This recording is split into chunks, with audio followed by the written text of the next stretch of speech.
Bonjour peuple de Dieu. Je voulais juste simplement rendre grâce à Dieu pour ses bienfaits, déjà la guérison. Depuis mon enfance, selon le dire de ma mère, à l'âge de 9 mois. 9 mois après la naissance. Après la naissance, j'étais bébé et ma santé a été touchée. Selon le dire, c'était la rate. J'ai grandi avec ça. Cette douleur m'embêtait, ça fait que je suis allée de médecin en médecin. D'accord. Je suis allée à l'étranger à plusieurs reprises. Au Cameroun, en Guinée, j'ai essayé de rencontrer les médecins qui venaient des États-Unis. D'accord. Et ça n'a pas abouti. Wow. Et ça faisait que je sortais de maladie en maladie. De problème en problème, de difficulté en difficulté. Et c'était vraiment compliqué. Très très compliqué cette douleur, ces problèmes de santé. Les douleurs, à quel niveau les douleurs? Ça a changé en fait. C'est comme s'il y a quelque chose qui s'est baladé de mon corps, on m'avait même opéré le sein. Et ça m'empêchait de manger, je n'avais pas d'appétit. Et quelques temps plus tard, après mes fiançailles, j'ai perdu ma petite soeur avec un fusil mortueux. D'accord. Et 6 mois après, j'ai fait les fiançailles. 2 mois après les fiançailles, j'ai eu un problème au niveau du pied. Le fusil mortueux, selon le dire. Quel pied? Gauche. Ça y m'ont traîné à la mort. Là, ça rendait à Dieu parce que j'ai fait 6 mois paralysé. Donc, ça m'a bloqué les menstrues. Et je me dormais parce que c'était compliqué. Et vraiment, ça n'allait pas. On m'emmenait dans les églises. Au point où un jour, le pasteur a prié pour moi dans une église. On m'a amené. Pendant que j'étais malade, j'étais paralysée. Donc, on m'a transportée. Et elle avait demandé de repasser le nom de mes pasteurs. Donc, quand on a vu le nom de mai, elle a demandé de déposer une offrande avant de prier pour moi. Et c'est quelque chose qui a été fait. Et le pasteur aussi. C'est combien?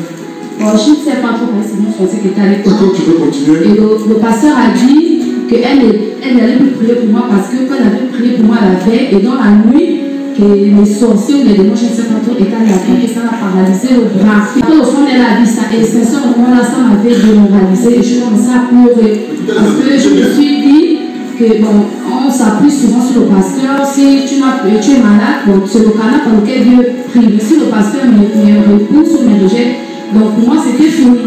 Et sincèrement, je ne suis pas vous mentir, je suis début, c'est grâce à Dieu parce que c'était compliqué. C'était vraiment compliqué. Et je suis rentrée à la maison. On a continué chez le pasteur avec des histoires des offrandes. C'est quoi les histoires des offrandes? On m'a demandé de déposer 14 chaises. 14 chaises à l'église? Oui, à l'église. Les chaises VIPEC, c'était la révélation en fait, que le Seigneur avait donnée. Et une offrande qui pèse, c'est quelque chose dans l'enveloppe, une somme d'argent en fait. Avant de prier pour toi? Oui, avant de prier pour moi.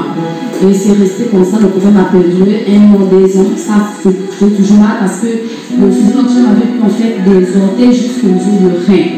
Donc ça, pour tout ça là, je suis restée là, maintenant j'étais fatiguée. J'ai décidé d'aller à l'hôpital de Saint-Pédéphore et arrivé à Missa, le médecin qui traite les os m'a fait comprendre qu'il y a eu une blessure à l'intérieur du pied. Et quand on est fait pour m'opérer, parce que les os étaient déjà trop durs. Donc c'est qu'on allait faire. C'est de faire la rééducation et les injections après 2 semaines. Donc, on me mettait les injections au pied, mais ici.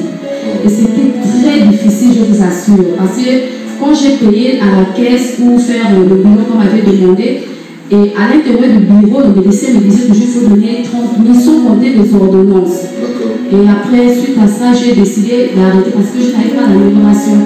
Et ce pied me faisait tellement mal. Même la nuit, je ne dormais pas toujours, que c'était après les années. Et au séminaire qui s'est passé. J'étais là. Oui, j'étais là le dimanche quand le pasteur avait l'annonce. Et malgré ça, j'étais mal au point.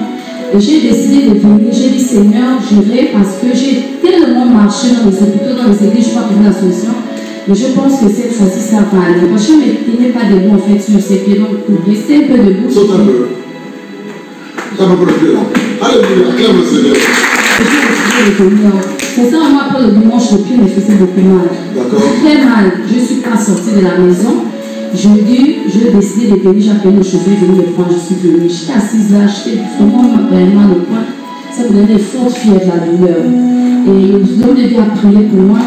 Le vendredi, je n'avais pas de force. J'ai dit, je vais quand même partir. Je suis partie, j'étais assise quelque part. Même quand on demandait de prier, j'ai prié à peine malgré moi parce que cette douleur-là marchait comme si j'avais les aiguilles où on me déchirait le pied et ça me prenait le rein. Et c'est ça qui faisait beaucoup mal. Et quand il a prié pour moi, il m'a dit, mardi, il faut passer à mon bébé pour m'entretenir avec vous. Et je suis venue, donc de bien la prière, on s'est entretenu, on a fait échanger, j'ai expliqué certaines choses. Il a prié pour moi. J'étais avec son épouse et j'ai commencé à rendre. C'était vraiment compliqué. Alors, vous êtes au bureau. vraiment compliqué. Et quand je suis sortie, il m'a dit il faut aller te laver et revenir. Et en partant, quand j'appelais le chauffeur je me disais qu'il rentre tout le long de la route. À un moment, je me sentais même gênée. Je suis quand même arrivée à la maison. Et à la maison, je faisais qu'il rentre. Je me faisais qu'il rentre. Je toussais beaucoup et je rendais.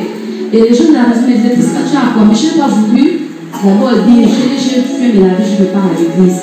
Et en venant, quand j'appelais le chauffeur en route, et j'ai commencé encore à rendre. Sincèrement, j'avais honte parce que les natures avaient ce que sont trop honteux. Je disais, mais les gens me regardent, c'est quand même bizarre. Et je suis venue à l'église, j'étais assise.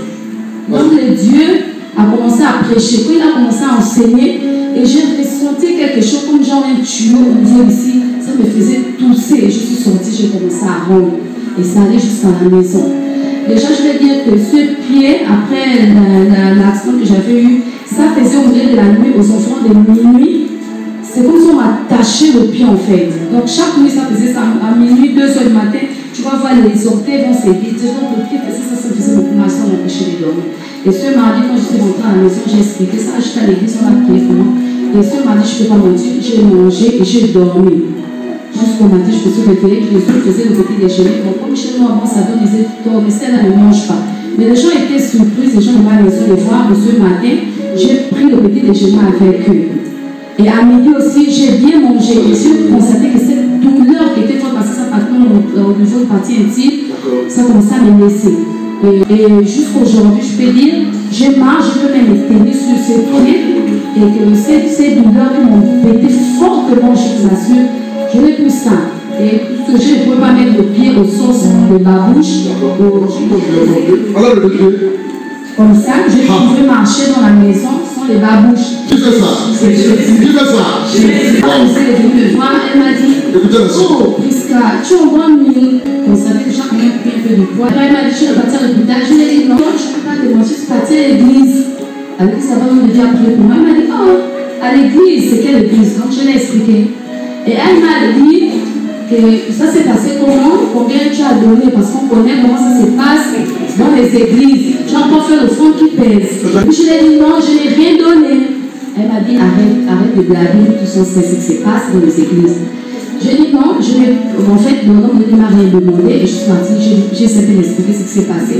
Elle m'a dit le lendemain, il n'a pas, parce que les pasteurs ont l'habitude de prendre le micro pour faire des conflits aux gens dans les églises quand on n'a pas l'argent. Tu es sûr qu'il n'a pas fait ça? Je lui ai dit non.